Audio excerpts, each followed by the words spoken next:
for the hardest-hitting show in talk radio. The true progressive voice since 2012. This is Southpaws.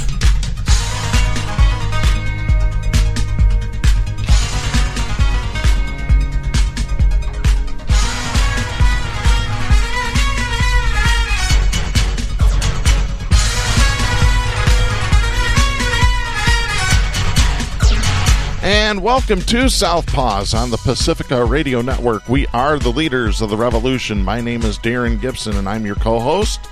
My name is Jack Prince. I'm your fellow co-host. Well, Jack, we have got to talk about all the idiocy. It seems like this country, especially the states of Michigan and Oklahoma, have really lost their collective minds at this point. It's unbelievable. They sure have. All right, well, we'll start out with that, but before we get into today's stories, a couple reminders that you can follow us on social media by going to facebook.com/Southpaws Radio Show. You can follow us on Twitter at Southpaws Radio. You can become a patron of the show by going to patreon.com/Southpaws Radio. You can listen to the show anytime you like at Spreaker.com. Do a search for Southpaws there. We also are at the iTunes Store. Do a search for Southpaws under podcasts. Once you found our logo, you found us.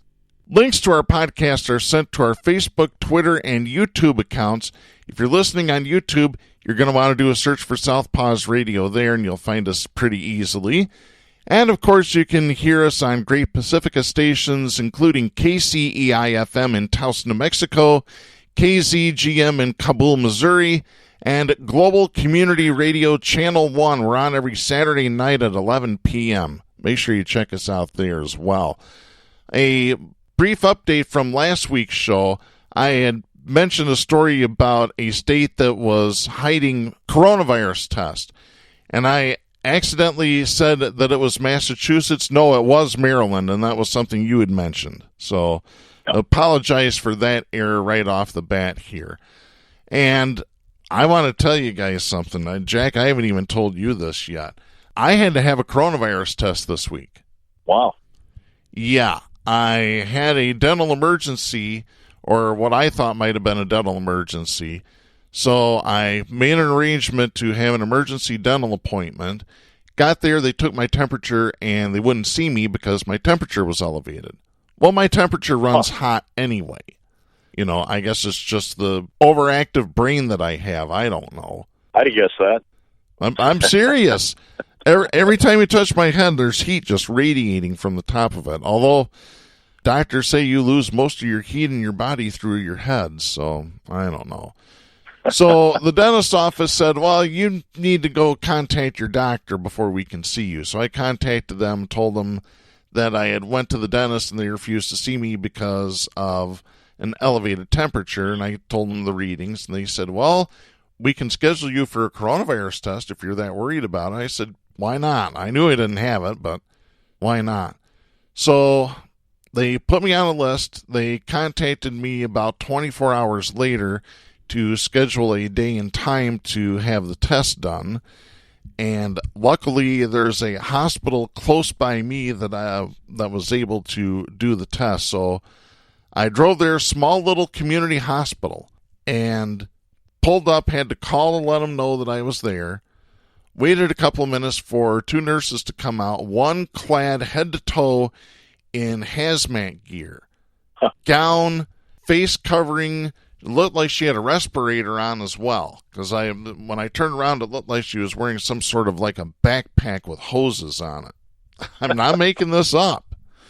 E.T. So she says, which nostril do you want? I said, whatever one's easier for you to reach. I don't care. She's like, well, you got to lean way back. So she takes this Q-tip and touches my brain with it. Not literally. It felt literally. That hurt like hell, and then you had to leave it in there. She says, well, we got to leave it in for 45 seconds. I'm like, oh, God, this is going to be the longest 45 seconds. I've never heard that before.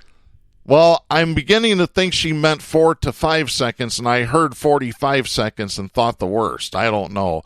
But I counted about 15 seconds, and then she pulled it out, and I think that might have hurt worse than her jamming it in there. But Is that right? yeah, so I got results 2 days later, and I'm negative. Well, I've always That's been good. a negative person, but still, anyway. Yeah. Hot-headed negative person. There you go. Yeah, there you Get it go. all. I should be a Republican being a hot-headed negative person, shouldn't I? Instead, I'm a crazy leftist. But, Darren, I'm glad you didn't have it. But like Trump said, maybe the tests are worse. The cure is worse than the disease. Who knows? Oh, jeez. You go in there and get a lobotomy, you get tested. Oh, man, that I'm test being is something else. sarcastic. Well, Yeah, it's too bad, but- it might as well be a lobotomy at that point. I mean, she jammed that thing deep up in the sinus cavity, and it hurt for several minutes. The only thing that she said was, "Oh, you might have a nosebleed." Luckily, I didn't. How I avoided that, I don't know. Yeah. Wow. That was the one with the hazmat suit on. Yeah, Oh. crazy Well, stuff. hey, I'm glad you're fine. Unfortunately, where are we at now? Almost 80,000 dead. I go to Mhm. World Meter. That's the most up-to-date count I can find. Yeah, And that's a shocking number, Darren, when you think that between the Korean War and the Vietnam War, we only lost 90,000. Not only, I don't want to say only, but we lost 90,000 in those two significant wars, and we're about to surpass that in, 8 weeks here. It's incredible. oh, it is. It's insane. We'll be at 100,000 in a week. Oh, easily. But then we've got all these we got these politicians that say, "Oh, well, we need to reopen. We need to reopen." No, we don't. Not when this is still going around, raging at this point. But No, we definitely don't need to reopen. We need to look at a little bit of breathing space, letting the hospitals get a little regrouping, and finish this off instead of stopping prematurely. You know, I saw a sign on the back of a conservative's car. It was on Facebook, I have to be honest. Had the NRA sign and so forth, but there was the written in lipstick, I think, "Your health is not more important than my liberties."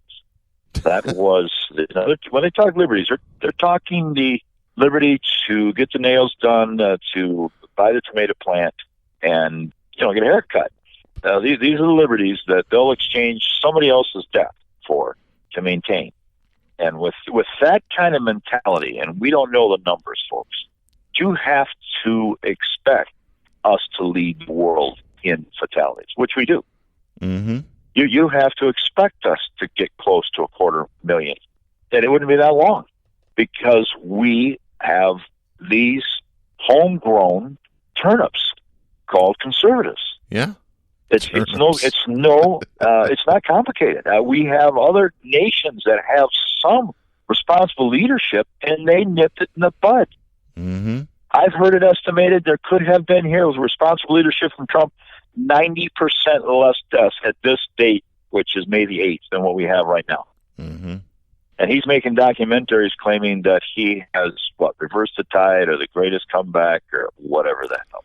Oh, yeah, the new Trump ad. Yeah. What I wrote on Facebook, I can't repeat on national commercial radio because I'd get an FCC fine. But if you want to look at it, go to my personal Facebook page. I'll put it like this. You know, when Rick Snyder called himself the comeback kid in 2014, it's about the same sentiment that I'm using now. Yeah, I remember both of them, and they were well said. And I got criticized for the Snyder thing. Oh, you shouldn't say that. That's homophobic. Whatever.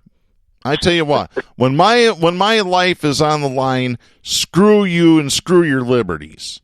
Matter of fact, for those people, those conservatives to say, well, my liberties are more important than your life, I've got this to say. Yeah. Go fornicate yourself, buddy. Well, it's just so clearly indicative of their real nature, of their real personality. Yeah, they're They selfish. say that without flinching. Yeah, they really are. They're absolutely selfish. One of our listeners has been a former guest on our show, said that it's a disease. It's selfishness, and it's conservatives. You got to eradicate the disease, like you said last week. Time to take the streets. If you lose the streets, you're going to lose the fight. That leads me to maybe the most important topic that we could discuss today is the losing of those streets. Yeah. And the potential of what that really means. Yeah, let's get right into it. And let's start out with something that happened not even 4 hours after we finished recording this show last week. And I've got this story. This is George Hunter and Ariana Taylor writing for the Detroit News, dated May 3rd. Michigan State Police investigators are looking into reports that a Flint dollar store security guard was fatally shot Friday after an argument with a customer who refused to wear a mask in the store. Now, let me just stop there. Just let that ruminate inside your brain.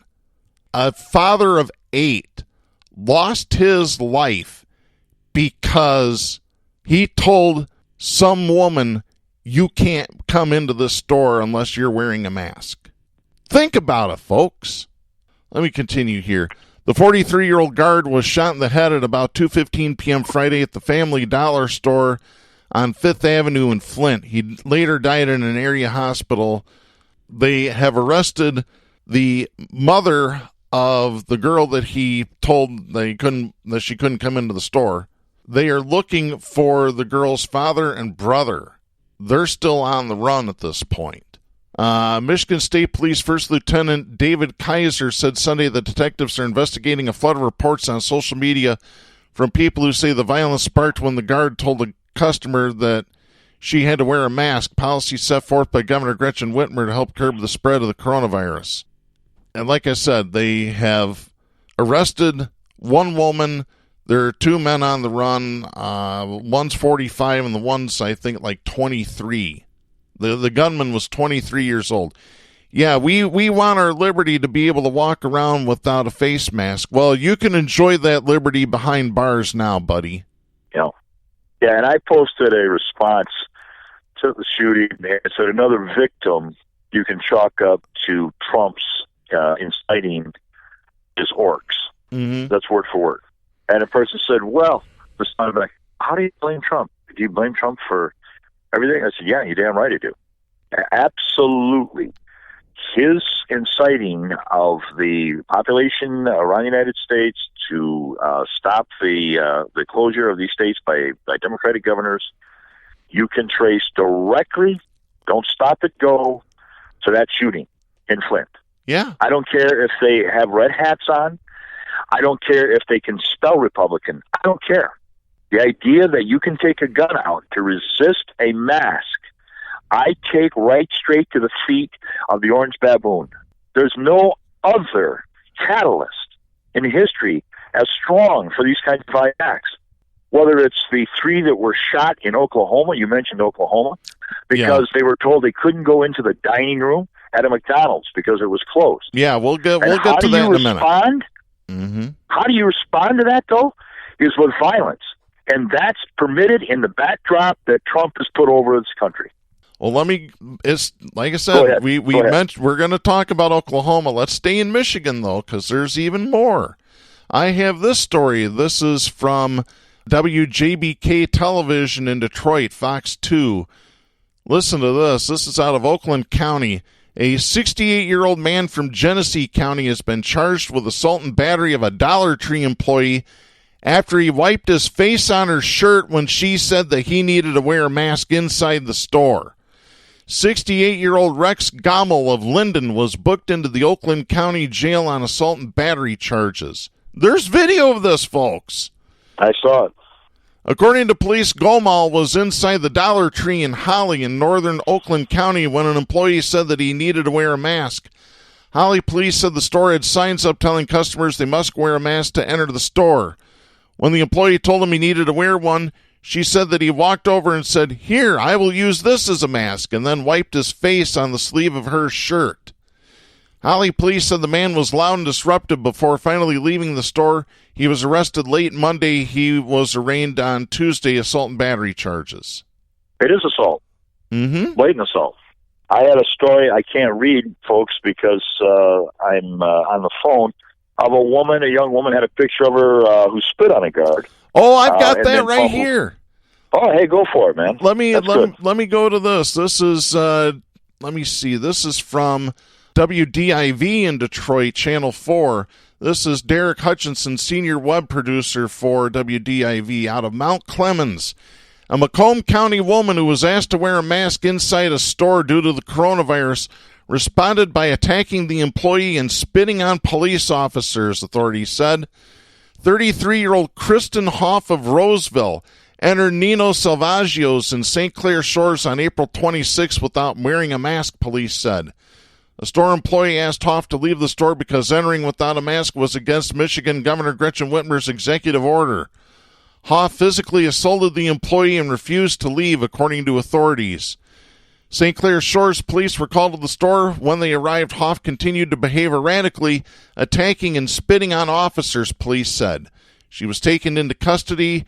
She has been charged with assaulting, resisting, and obstructing a police officer, assault or assault and battery, and refusal to be fingerprinted. The first charge is a 2-year felony. The other charges are misdemeanors. I'll stop there. Give her 20 years. You need to start making examples of these assholes. Period. That's the point. Folks, you have to stop this surge. You need to stop this. This is not just unfortunate. This is a trend that will lead to you losing the stage for protest. Mm-hmm. They're closing it down. Their intimidation, their guns, and the scientific need to stay not assembled is giving these guys a paved road for takeover, for occupation. Yep. That's not hyperbole. Let me continue real quick here. Acting Macomb County Prosecutor Gene Cloud said, quote, "During this unprecedented time, we know tensions are running high. Patience and understanding are greatly encouraged as we all try our best to acclimate to the new and often changing expectations. However, the repeated inappropriate behavior of this suspect cannot be tolerated.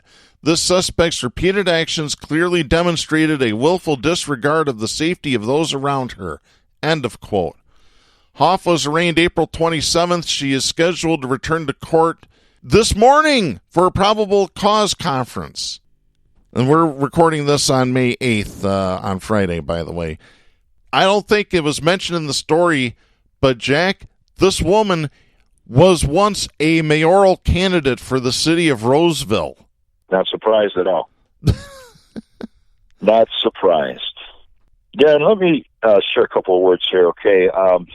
The recent rise of violent acts by protesters, including the guards that you've just mentioned and read about, where, masks were insisted upon wearing, is really evidence of a positioning, and it's a calculated positioning and control of the streets in our country by these right-wing and financially supported brown shirts with red hats. Yep. This includes now there's a militia group that's encouraging the police to their face to revolt against Governor Whitmer's orders. They're out there verbally challenging the police to ignore those orders. But on the contrary, that's the very group that should be ordering and taking punitive action against the protesters. Southpaws, we've commented on these actions, and we've mentioned that we are in the last stages of full-blown fascism and totalitarianism when you get these thugs roaming around with weapons. That's all there is to it. The law is becoming an occupation. They're setting the tenor of law, these vigilantes, not the law that should be enforced by the police. How did we get here, Darren? Well, in my opinion, first of all, there hasn't been any pushback, or at least enough pushback, by Democrats in the last decade to take away the open carry legislation. And now it's come home to roost. The chickens have come home in the roost in the very chambers where there should have been a reversal of those open carry laws. Secondly, Antifa has been neutered. Quietly, nonetheless, they've been squashed. They've been squashed statewide. I have personal testimony of this. Christmas a few years back, we mentioned on our show that Antifa went down the very exclusive, I think it was Wealthy Street, where some of these very exclusive shops had taken apartments away from the middle class and poverty-stricken area in that area of town, and Antifa had painted on their doors on Christmas, gentrification, etc. I remember seeing it. I remember commenting how absolutely poignant it was and our Antifa was right down the middle of the plate. One day I'm walking my dog. I see a policeman stop a car. They pull everything out. The seats are taken out of the back. They're thrown on the hood, 2 people, and I heard them mention Antifa, the police. There was no mention of arrest. They took them away. They pushed the car off to the side. And what took place in Grand Rapids, completely unknown, was that whatever Antifa presence, they went around, they looked hard for any connections to Antifa after those Christmas Eve paintings, and they have wiped out Antifa. They were down a few years ago, down at the Capitol.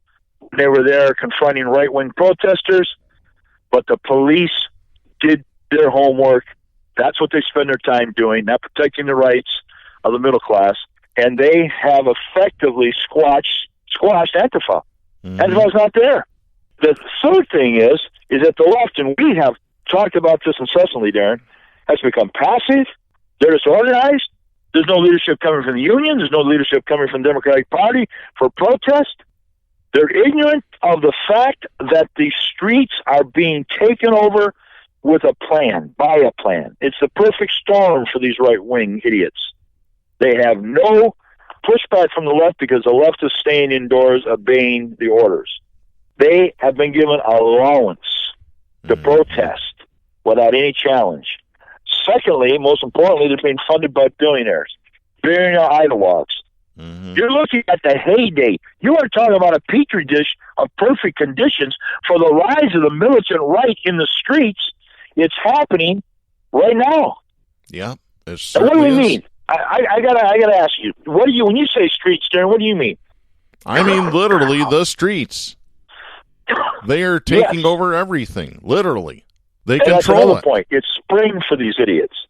To me, I define it as the stage for protest, which just happens to be the streets for the most part. But it's not just there. It is the podium for the right that we have for protest is being occupied by the extreme right, by the racist, by these militia groups. So when we say the streets are being taken over, we're talking about the ability for the left to even push back. The left is scared. They're getting more intimidated. And not even that's how fascism works. And not just that, Jack. When the left does push back, guess who's out corralling them in? The same police department that's protecting the right-wingers. We just saw that right here in Grand Rapids, Michigan on Friday, May 1st, May Day, where there was a protest and they had to stay on the route. They had brought out Grand Rapids salt trucks. These are dump trucks that they use to spread salt during the wintertime to block off the ramps of the expressways just so they could contain the protesters. What you're talking about, Darren Gibson, is blooms, here we're in spring, of full-blown fascism, when the police are commensurate with the hard right, which they have been, but even more so now. My study, what little I had in college, I can remember clearly that fascism depended on 2 elements. The first one is propaganda. Well, nobody would deny that. It's been going on for decades. But the second one, which fits in right after the propaganda, is force. The force. We're talking about force, physical force, intimidation. That is where we're at right now. And none can deny it. We're talking about absolute force, not just allowing the people to protest with guns and physically harass the police and so forth. We're seeing by necessity that people are black people are escorting politicians into the courthouse. Yeah, no, we'll get to that in just a moment. But let me finish with one other point then. Okay, it finishes with force, and that's where we are at now. Trump has a button that people are worried of, and that's the nuclear use button. Yep. And that's justified. That should be worried about. But he's got a more worrisome button, in my opinion. And that's a button he can press at any time, and has pressed, to release his flying monkeys, which we have seen over and over again. And what he wants the most is for them to fulfill his objectives without him having to take any of the heat. Mm-hmm. Remember, last point, fascism, every time it's occurred, has always had the need to eliminate deplorables. We mentioned earlier in the show a sign that said, hey, we will sacrifice, I'm paraphrasing, your human lives for our conveniences or for our patriotism, whatever you want to call it. And when you look at the force in the streets and you see the ideology today being promulgated that people are expendable and they need to be expendable, we're looking at full-fledged fascism. You can't get it any better defined in front of your face. Fascist policy disposes of deplorables, and we're there today, Darren Gibson. Yes, and Michigan might be ground zero for the violence and for the intimidation, but it's spreading elsewhere. I have this story. Yes, it is. We've got it on our official Facebook page. If you go to facebook.com/Southpaws Radio Show, you can read the article for yourself. This is an article from McClatchy Newspapers. A man pulled a knife on journalists covering an anti-lockdown protest in California. Pulled a knife on the photographer for the TV station just because they got his image on tape and he didn't want to be associated with that. It's unbelievable. By the way, the attorney who's representing the guy alleged to have pulled this knife on this journalist is Christopher Darden. If that name sounds familiar to you, it's because he was one of the prosecutors in the O.J. Simpson murder case. Yep. Wow. Sure unbelievable. When I saw that name, I'm like, God, that name sounds familiar. I'm like, it's got to be O.J. Simpson. And yeah, I was right. Oh, boy. Let me see what else. I know there was the Oklahoma. Let me find that real quick here. This is KTUL Television in Tulsa, Oklahoma. This is written by Destiny Washington on May 6th. Out of Oklahoma City, police have identified a single suspect, Gloricia Woody, who was forced out of the restaurant by employees. This is the McDonald's incident that we're talked about. Reports say that Woody re-entered the restaurant, punched an employee who sustained a head injury. Police say Woody then fired 3 rounds from a handgun in the restaurant. One employee was hit in the arm. Another employee was hit with shrapnel in the neck and shoulder. A third employee was hit in the side with shrapnel. Those 3 employees were taken to a local hospital with non-life-threatening injuries. Woody was found a few blocks south of the McDonald's and was taken into custody. So this is just unbelievable, folks. Yeah, it's every day. Because she couldn't go inside of a McDonald's restaurant because the dining room was closed. People have lost their minds. Cuckoos. We've had cuckoos, but we haven't had leaders walk into Mayo Clinic without a mask on, flaunt just a refusal to obey these safeguards. Yeah. We've never had leaders that were cuckoo. Yeah. We've got cuckoo leaders. So these followers are released. There is no societal check back when the President of the United States wholeheartedly supports them. Yeah. They'll go extremes. They'll shoot people. They'll shoot up dining rooms at McDonald's. Yeah, that's the way they operate. But the gate is open by Trump. Trump and his instigation, his rhetoric. Yep. That's just exactly what it is, too. You had mentioned Pence going into Mayo Clinic without wearing a mask. What about Trump going into a factory that's producing N95 masks, and he's not wearing one? Yeah. It's crazy. Because of the protests that occurred, there might be some changes in Lansing, and I've got this story. This is the Detroit Free Press. This is Paul Egan writing for them. The article is dated May 5th out of Lansing. The Michigan Capital Commission has sought legal advice and could make a decision on Monday on whether guns should be banned inside the Capitol, the vice chairman of the commission said Tuesday. The long-standing practice of allowing open carry of firearms inside the Capitol came under national scrutiny Thursday when demonstrators, some carrying long guns, pressed together outside the entrance to the House chamber and shouted to be allowed inside. Earlier, several hundred protesters gathered on the Capitol lawn urging the legislature not to extend Michigan's coronavirus state of emergency, which provides the legal basis for Governor Gretchen Whitmer's stay-at-home order and other emergency orders. Whitmer extended the state of emergency through May 28th without legislative approval, and the stay-at-home order has now been extended through May 28th. And by the way, just so you conservatives, those few of you that are listening to this show, she has the absolute legal right to do so under 1945 codified Michigan law. Period. End of story. She has the right to do it. Hell, the U.S. Supreme Court failed to issue an injunction to extend Pennsylvania's lockdown orders. They said, we're not getting involved in this. They have the right. Governors have the right to protect citizens. What, Jack, what's wrong with people? What the hell is wrong with people? Well, it's like a volcano. It's been building, and the focused idea of putting a mask on their face is just too, what's the word? Too personal. They think it's a mark on them. It's all coming to a head, and this is the beginning. You know, I talked to a good friend last night, a black man who's never had a gun, purchased a gun. He says he feels threatened like never before. There were racist taunts down at the Capitol building.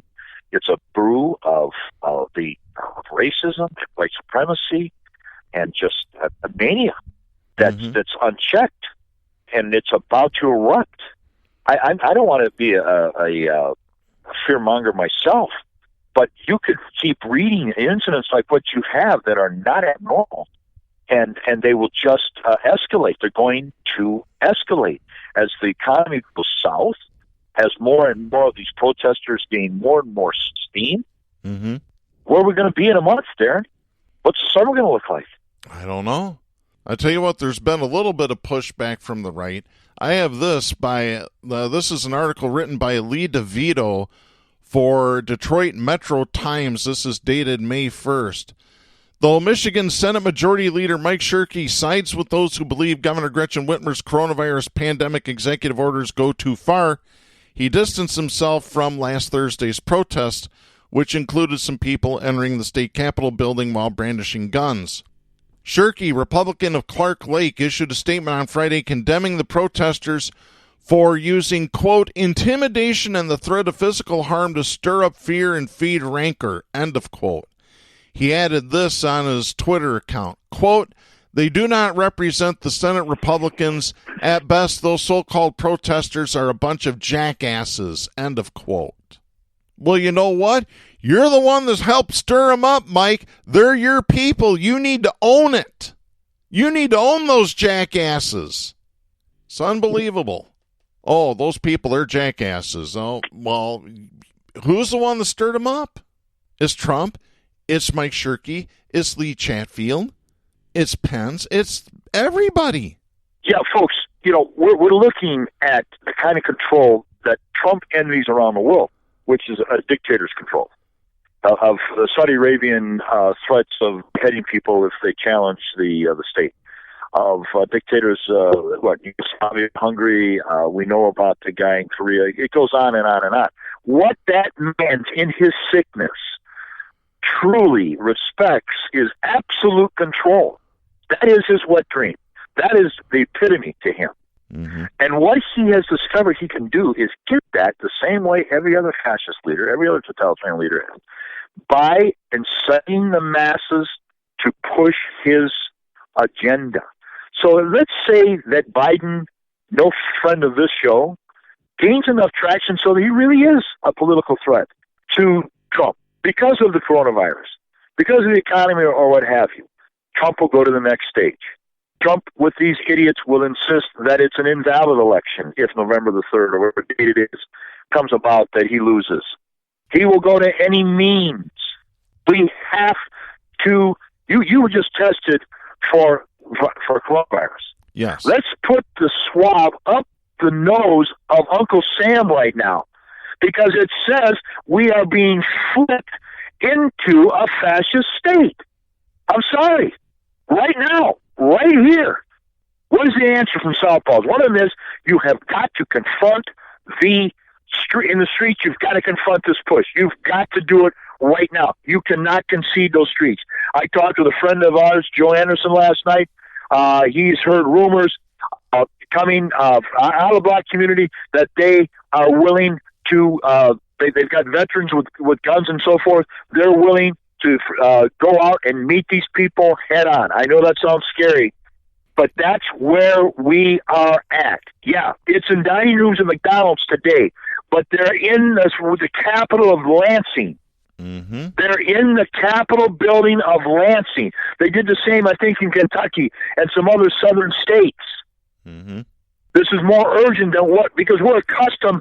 I'm 70 years old. That's 70 years old of some control of law in this nation. It's being deteriorated right in front of us. It's a democracy, and the law has a gun behind its head. I think it is. And it's about to go off. Yeah, it's being held hostage is what it is. And, it is. And you had mentioned the armed escorts. I've got this. This is by Kyle Kaminsky, who used to write for the Grand Rapids Press. He's now with the Lansing City Pulse. This is dated Wednesday, May 6th. After a horde of armed and angry protesters swarmed Lansing last week, State Representative Sarah Anthony brought some extra protection on her way to the state capitol today. At least 3 African Americans carrying large rifles escorted Anthony across Capitol Avenue earlier this morning, that would be Wednesday morning, so she could safely attend committee meetings without fear of intimidation. She said she didn't necessarily request the help, but welcomed the extra security nonetheless. She said this, quote, "We were all just appalled by the lack of support and lack of security that I had, that other legislators had, and the fact that a lot of the demonstrators last week were adorning many racist, anti-Semitic signage. I think it just triggered a lot of folks, especially African Americans." End of quote. Anthony and other lawmakers met Wednesday morning for an Appropriations Committee meeting. The scene was quiet. Anthony's cadre of Second Amendment advocates had no trouble entering the building. They left to quietly stand on the front steps after Anthony made it inside an elevator. Michael Lynn Jr., a black Lansing firefighter and community activist who helped organize Anthony's security detail, said, quote, "We want to change the narrative, first of all. We want people to understand that people of color can come out here with guns just the same as anybody else can." End of quote.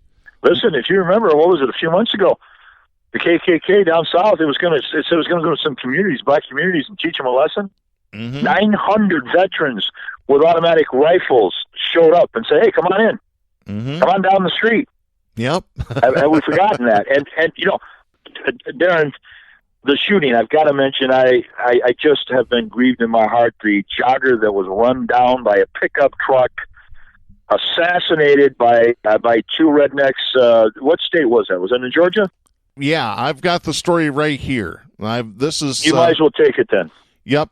This is Ben Ashford and Megan Sheets writing for the Daily Mail out of England. The father and son vigilantes accused of shooting dead unarmed black jogger Ahmaud Arbery were arrested by heavily armed officers in Georgia. Now, when did this take? This happened on February 23rd. February 23rd. And it's just now that they're being arrested? Come on. The problem was, yeah, it was the 23rd, which is over 2 weeks. This would have gone unnoticed if that video hadn't been played. But what you didn't hear is that there were a couple of prosecuting attorneys that resigned. They wouldn't prosecute, and they resigned. Mm-hmm. The most recent prosecuting attorney didn't want the hot potato either, so he handed it over to the FBI. Mm-hmm. And with the help of the video, there was the arrest. Or you never would have heard of this.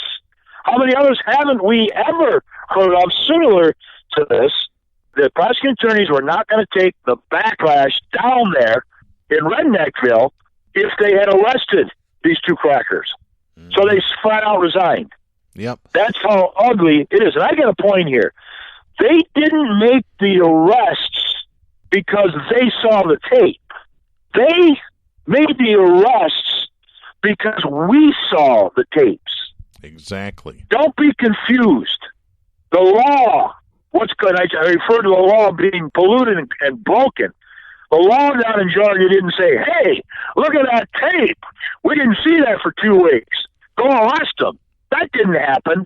The only reason it happened was because we, the people, saw the tape.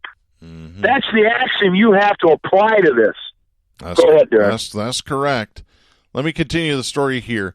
A 4-vehicle convoy from the Georgia Bureau of Investigation pulled up outside the home of Gregory and Travis McMichael at 7:50 p.m. Thursday to take the men into custody on charges of murder and aggravated assault. The dramatic arrest come days after leaked cell phone video of the McMichaels' fatal confrontation with Arbery on February 23rd made headlines nationwide, sparking fevered outrage and demands for justice in what the victim's family called a lynching. The shocking footage showed the two men ambushing Arbery as he tried to run past their pickup truck, the younger McMichael getting into a physical fight with Arbery before shooting him with a shotgun. The father and son were initially not arrested after they claimed they thought Arbery was a burglar after a spate of thefts in their area and that he attacked them when they tried to make a citizen's arrest. Let me just stop there for a minute. Jack, if somebody jumps out of a pickup truck and pulls a shotgun at you, Jack, what are you going to think? Do you think I know what I'd think, and I'm a white man.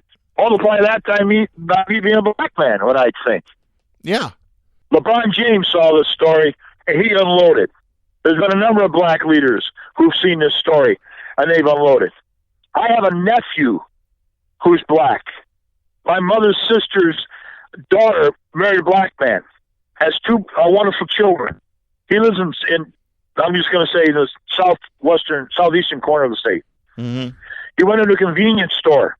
I know because he texted me. Went to the convenience store where a friend of his worked, a woman. And they were chatting, and she looks over his shoulder and says, "What's that policeman doing in your car?" Looks out in the parking lot. He's got a newer Ford, and this guy's all over the car, actually looking through the window, putting his head through the window. That's what I meant to say. Yeah. So he goes down. He goes, "What's going on?" Says nothing. Gets in his squad car. My nephew goes back in the store. The woman says, "Hey, I'm going to follow you home. Don't leave until I close up." The cop sat there the whole time. They'd done nothing wrong. He had a baby seat in the front seat. Gets in his car. When they close, this woman follows him. The police car is number 2, and the woman's behind the police car. Mm-hmm. And he drives all over this mid-Michigan town with the cop car 5 feet behind him, making sure he turned his indicator on, etc. Finally, a drag car, a car that was drag racing, tears by them, almost hits him, so the squad car turns and pursues. Jeez. He's a 20-year-old with a child, working to make ends meet, and was harassed and intimidated. And who knows? I talked to our friend Joe. He said, who knows if it could have been more than intimidation. Mm-hmm. Because there has been an influx of KKK people that have gotten into the police forces, and to them it's a happy hunting ground. It certainly is. Jack, I've told this young man is terrified, Darren. Mm-hmm. I've told the story before on the show. I haven't told it in a long time, so I'll just go ahead and repeat this for you new listeners here. Years ago, I had worked for a bank in southwest Michigan. I worked in Berrien Township, one of the poorest areas of Michigan. It's worse than Detroit. It's worse than Flint. Very heavy African-American population there. Whirlpool is headquartered out of that area. The reason that there's a high African-American population there was because Whirlpool used to do their manufacturing in Benton Harbor and needed workers. So workers moved there to work at Whirlpool. When the manufacturing went away, that became a poor area. But yet right across the river is St. Joseph. Now, I had to work a Saturday morning at the St. Joseph branch of the bank that I worked at. And we had a teller who was a young African-American man, and he got pulled over up the street from the branch simply for driving while black. The branch manager called the chief of the police of St. Joseph, Michigan, and said, "Tell your officers to quit pulling over my goddamn tellers." Because this was the third time in a week that this guy had been pulled over. It's unbelievable. Let me continue the story here, Jack. The GBI took over the investigation on Tuesday after the video emerged. Around a dozen GBI officers equipped with bulletproof vests and assault rifles descended on the McMichaels' two-bedroom, $280,000 property in suburban Brunswick, Georgia, to execute arrest warrants Thursday. Attorney S. Lee Merritt, who is representing Arbery's parents, told the Daily Mail, quote, "It's a huge, huge step, but it's only a first step on a very long road to justice," end of quote. Yeah. Gregory McMichael emerged a few minutes later in handcuffs. He's 64 years old. His son is 34.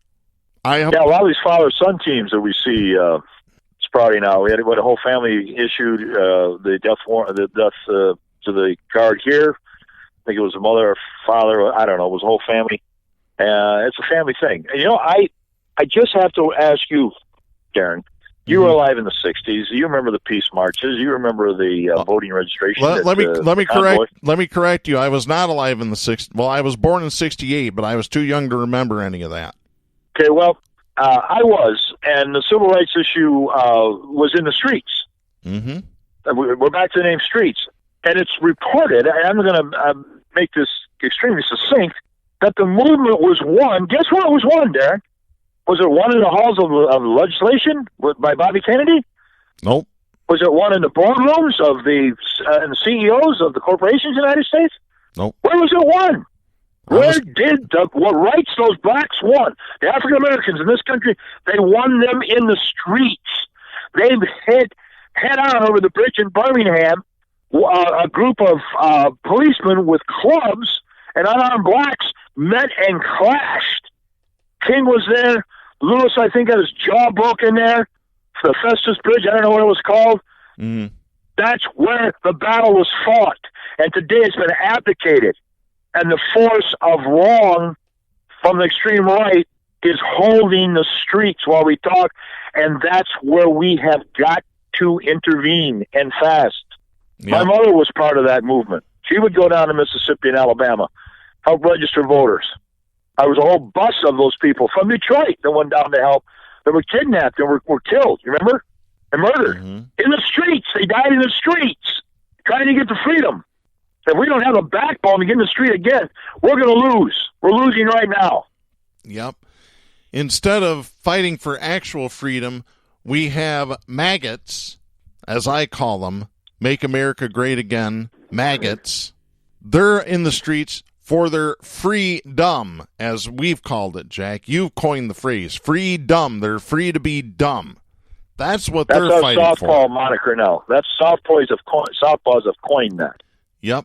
And you had mentioned Pence going to Mayo Clinic.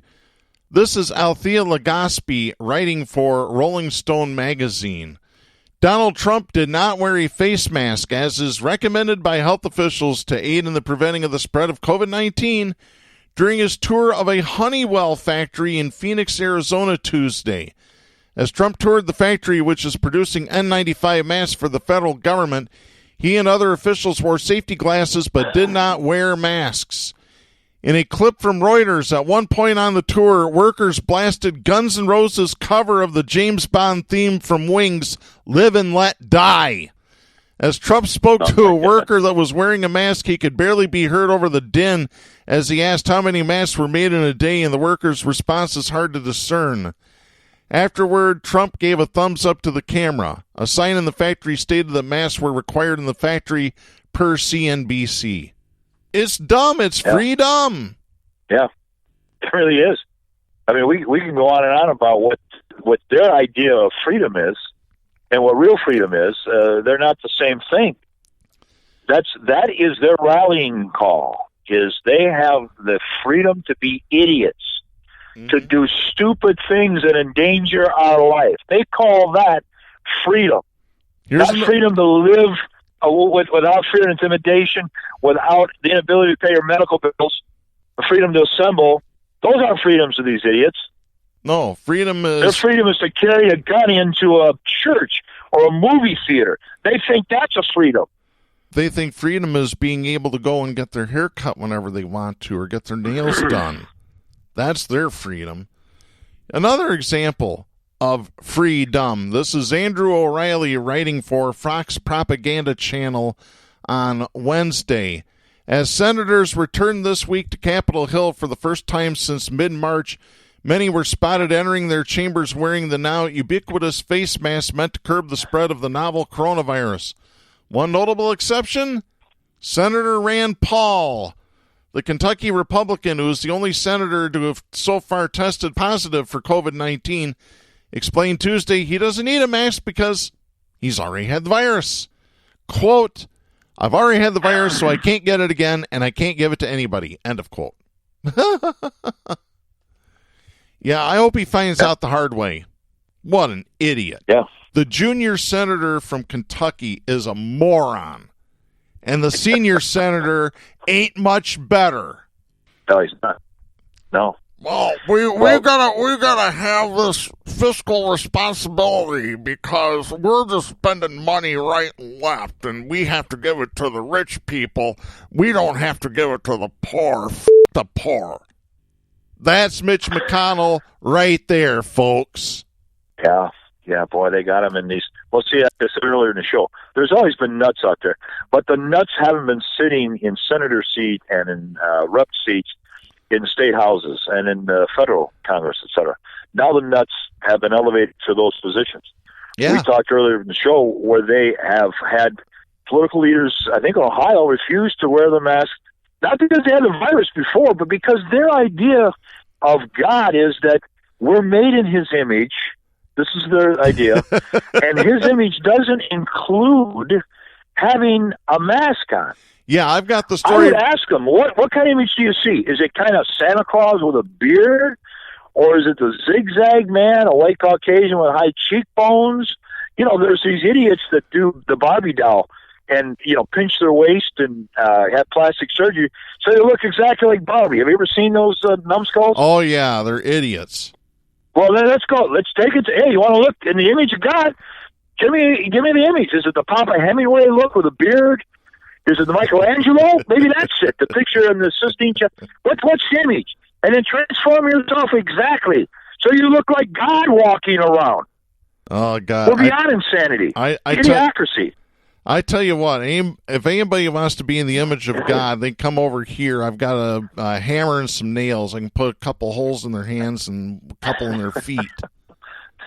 Morons. They've already got a couple holes in their brain. Yeah, no kidding. Darren, it's staggering. It is. The stupidity is crazy. It's off the charts stupid. It's unbelievable. I mean, just and again, God, you folks had got these it. Nuts driving around. You could see them, 10 years ago. They had their pickup trucks. They were driving around. You knew they were crazy. Mm-hmm. But they want a senator from Ohio. Yep.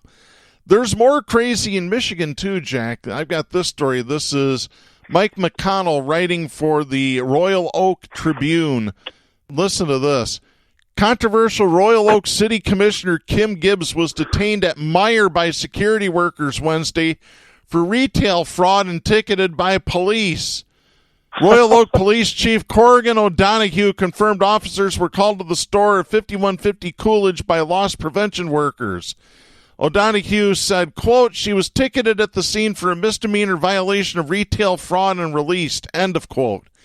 Gibbs, a Republican seeking election to the Oakland County Board of Commissioners, is accused of taking a shopping cart of grocery items worth of about $130 to a self-checkout scanner inside the store and only paying for about $45 worth of the items. Misdemeanor violators have been getting tickets rather than facing immediate arrest because of the reduced functions of courts statewide during the coronavirus crisis. The ticket given to Gibbs on Wednesday indicates that she has to appear in court on retail fraud charges June 16th in 44th District Court. Gibbs's shoplifting violation comes just 9 days after she was censured by a majority of the city commission and asked to resign. The censure vote was drafted after Gibbs was seen at the Operation Gridlock protest in Lansing April 15th against Governor Gretchen Whitmer's stay-at-home order during the coronavirus pandemic. Gibbs was criticized in the nearly two-page resolution for violating the governor's order during a declared state of emergency as people with COVID-19 continued to die. Gibbs was seen walking around with no face mask, trying to dodge what appeared to be a WJBK television news camera and failing to stay at least 6 feet away from other people. She told the Royal Oak Tribune that day that she was at the protest in the interest of small business owners affected by Whitmer's emergency orders. Yeah. Whitmer's law. It's Whitmer's law.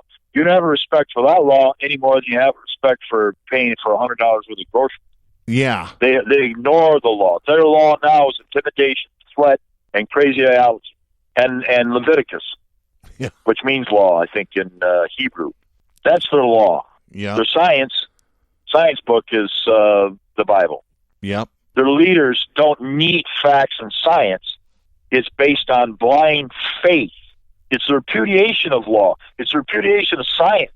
It's the repudiation of rationality, I mean. Yeah, that's exactly the stories you read, that last one may be the most revealing, Darren. Yeah. Well, before we head out the door, we have an update to something we talked about on the show last week. We had talked about Florida Governor Ron DeSantis claiming that his state is not counting the deaths of snowbirds because they're permanent residents of other states and doesn't want those people counted twice in the federal numbers. Well, I reached out to the Michigan Department of Health and Human Services, and here's what they told me. They said that if a Michigan resident dies out of state, then that state where the death occurred will electronically send the death certificate information to the Michigan Department of Health and Human Services eventually. When I asked how many Michigan has received from the state of Florida so far, 0. They have received nothing from Florida. Yep. I asked her how long it would take for Michigan to get that information. She said possibly 2 weeks, maybe even longer. There you go, folks. Fact-checked by Southpaws. Found to be erroneous. Yep. Like the conservatives were saying, well, what's going on? These hospitals make more money when you put people on ventilators. So it's not as bad as it really is. So they're just making it worse for profit's sake. Yeah. That was checked out. That was found to be totally bogus. Yeah. The crap they throw at you, you need to summarily check it because 99% of it is false. Yeah. One last story to get to real quick. Jack, we have some good news for residents of the state of New York. A judge has reinstated the primary, says the cancellation deprived residents of right to vote. Bad news for Biden, and it's good news for Bernie Sanders. Yeah. Biden doesn't need any bad news. He had a conference yesterday. Did you happen to see that? I did not. He barely talk. It's staggering. It's sad. This is your champion that's going to take on Goliath. Yeah. Right? Called Trump. But he doesn't have any stones. No pun intended. Yeah. This is really, mentally, you should see it. It's incredible. It's on Facebook. Yeah, I might have to take a look for that later today once we get the show edited here. I do have to say, though, that we are out of time for this week. An hour just goes by so fast, Jack. It's unreal. It did. It flew by. Yes, it certainly did. Well, that's going to wrap things up for this week, and we will be back next week. I'm Darren Gibson. I'm Jack Prince. For our announcer, Kristen Cook, please support independent media and the First Amendment, and please be safe. The stations that carry Southpaws do not necessarily share the opinions expressed on the show. Southpaws is protected by the First Amendment to the U.S. Constitution and is copyrighted by Big D Entertainment, all rights reserved.